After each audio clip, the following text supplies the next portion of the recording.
Hey guys, welcome back to First Attempt Weightlifting. We're going ahead and checking out, this is John Filippini and Aaron Adams. What's up? So we're checking out one of Aaron's lifters here. This is Angel. She's going ahead and we're doing some jerk technique review. Yeah, so Angel's already actually made the American Open in her first year of lifting, which is pretty rad. She was a gymnast in college at... Gymnasts always they just learn so fast. Right. She already got a lot of the explosiveness in there because it is an explosive sport. She has a lot of the flexibility. I mean, she really came in with a full package, had done some powerlifting with her husband for a little bit. So when she came into the gym, she was really strong. So what we're going to do, we're going to take a look at this jerk sequence that she does, and we'll see if we can see some interesting things about it. Okay, we'll go.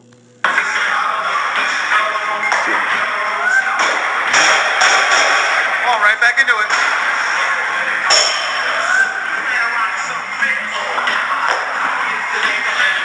All right, cool. So what you're going to notice here, I mean, instantly right off the bat, the first thing that I would say I noticed is that the first jerk was super easy, and then the power jerk was super hard. Way better. And it's kind of funny because normally we think of the split jerk as being the stronger of the two movements, and like this drill it's kind of funny that she's got this inverted, but we often do this drill for, well, why did you prescribe it for? So Angel tends to lean forward on her power jerks, and on her split jerks she's actually good. So what we're trying to do is actually push that upper body strength in her dip by tiring her out first in the split jerk and then allowing her to do a power jerk to fight for that position. So if we actually watch her jerk position here, what we're going to see here is as we go forward, now this is the power jerk, I believe. Yes. Look at her dip forward. See her chest drop here? You can see her hips shoot back. Boom. You get the elbows kind of fall down a little bit. If you look, like, focus your area right in there with the knees and the hips. Boom. Now what that's doing is that's pulling the weight forward onto the center of her foot and more onto the ball of her foot. So ideally, John and I were actually just talking about this, the bar path when you're doing a jerk actually comes back a little bit. Do you want to explain that a little bit? Because I like the way you put it. Sure, yeah. The general... shoot, now I'm trying to remember what I said, but as far as this is generally the bar, you want it to come back over the back of the head, over the spine and whatnot, and part of it is the fact that your forearms are going to be, with the elbows, having to be, even people that have a lower dip elbow position, some people drop their elbows and whatnot, there's still always a backward angle to that, and that backward angle is going to cause that line of force to be back from the front of the body over the front of the shoulders, which allows you to have a powerful rack position to be back over the back of the head and over the spine, which is the actual loading position for the shoulders.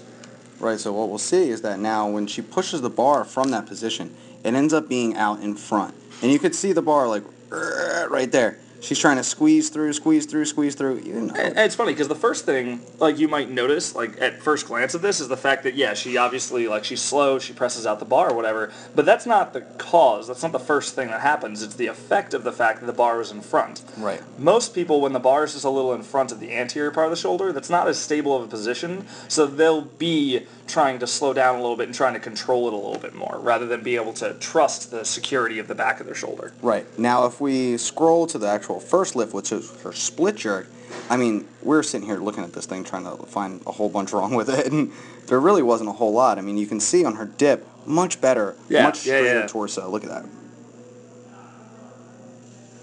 Boom. Yeah, right over the heels, right back there. Boss mode.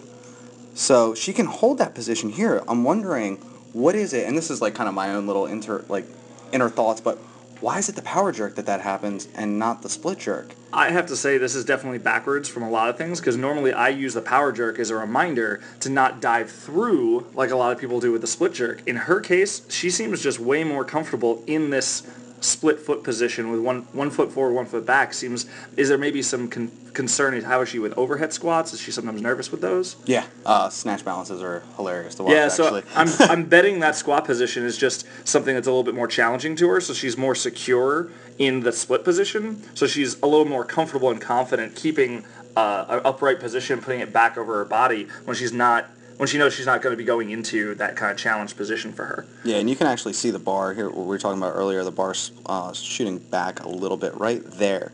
You can see the bar start to loop back, come straight down onto her. Watch her bend this back knee. This is awesome. Boom. What that back knee does is it acts like a shock absorber for that lift. I mean, it literally sinks it down into the hole so that it's in place, so that when she pushes up with that front leg, I mean, she's stable.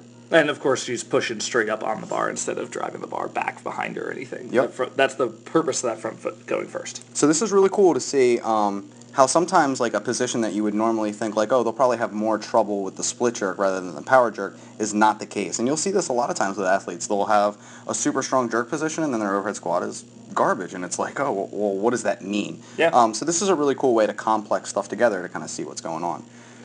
So remember, always get back at us on our Facebook page, on our YouTube channel, anything you guys need on First Attempt. Please send us some videos, firstattemptweightlifting@gmail.com. We'd love to get some of your stuff in here, some people that we haven't seen, and I think it'll give to some interesting discussions between the two of us. Totally fun to just do it on the fly like that. But these are people we've worked with before, but we'd love to see some new people. All right, guys. Well, get at us. Again, it's Aaron Adams and John Filippini at First Attempt, and we'll see you guys soon. All right, thanks so much. Bye.